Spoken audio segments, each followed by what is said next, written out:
Mengapa kualitas bahan bakar itu harus diperhatikan oleh semua pihak dan khususnya negara, dari pemerintah harus membuat standar. Ujung-ujungnya adalah kesehatan publik sebenarnya.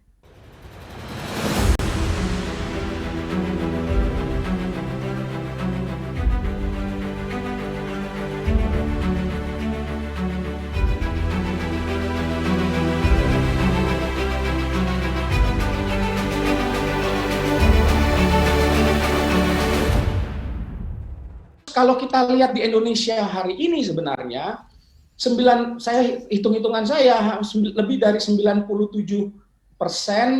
kira-kira 97% ya, bahan bakar yang dijual di Indonesia itu masih di bawah standar, artinya konten sulfurnya itu masih tinggi. Kalau kita lihat dari standar emisi kendaraan bermotor, sebenarnya yang ada di Indonesia relatif tertinggal ya dibanding dengan negara ASEAN. Kita misalnya sekarang ini standarnya baru Euro 2, yang standar Euro 4 kan masih ditunda ya. Sementara kalau kita lihat di Filipina itu sudah menerapkan standar Euro 4 tahun 2016 yang lalu ya. Kemudian Thailand itu juga Euro 4 di 2015, bahkan mereka merencanakan Euro 5 di tahun 2023 ya. Singapura itu sudah lebih maju, dia Euro 6 di tahun 2017. Dan Vietnam itu sudah Euro 4 di tahun 2017. Jadi Indonesia sebenarnya dalam hal ini terlepas sudah ada regulasi ya yang Permen LHK tahun 2017 yang lalu, tetapi penerapannya kita masih relatif tertinggal dibanding dengan negara-negara ASEAN lainnya. Nah, jadi menurut saya penting sekali bahwa kita bersama-sama sebagai bangsa itu mulai memikirkan aspek yang lebih luas, tidak hanya berbicara misalnya ketika kita bicara premium hanya bicara bahan bakar murah gitu ya. Padahal nggak murah juga, karena sebenarnya ada biaya tapi biayanya dipindah ke tempat lain.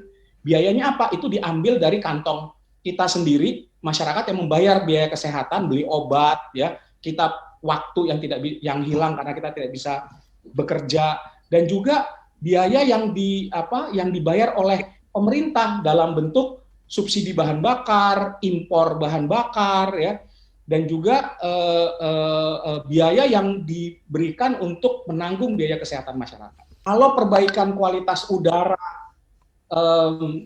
itu terjadi, maka dampaknya adalah ada perbaikan kesehatan masyarakat. Dan oleh karena itu, kerugian karena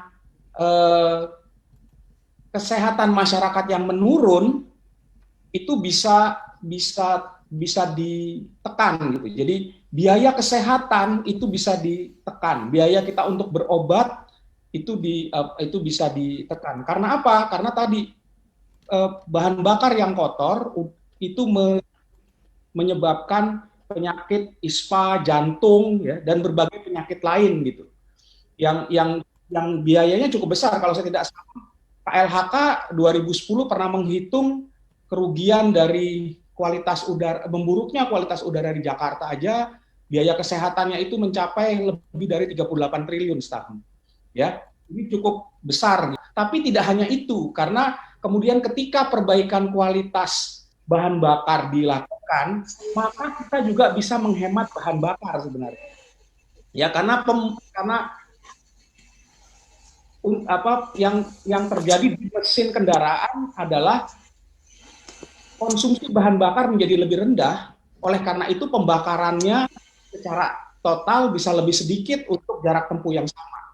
Jadi kita sebenarnya kalau kita bicara perbaikan kualitas bahan bakar, kita punya dua manfaat yang penting ya. Yang pertama adalah biaya kesehatan itu menurun, yang kedua penghematan bahan bakar yang ujungnya adalah konsumsi kita untuk membeli bahan bakar juga bisa berkurang, dan tentunya untuk pemerintah yang terjadi adalah penghematan dari sisi fiskal, karena kalau kita bisa menghemat bahan bakar, subsidi bisa ditekan, impor bisa ditekan, ya, hal itu membawa dampak yang positif untuk ekonomi ya, secara nasional. Nah, ada satu kajian yang dilakukan oleh Pak Budi Haryanto dari Universitas Indonesia tahun 2018 itu menunjukkan bahwa perbaikan kualitas bahan bakar dengan kita memperbaiki dari standar Euro 2, Euro 3, dan Euro 4, dan pada waktu itu Euro 4 itu di tahun 2020, itu bisa yang kemudian mengakibatkan penurunan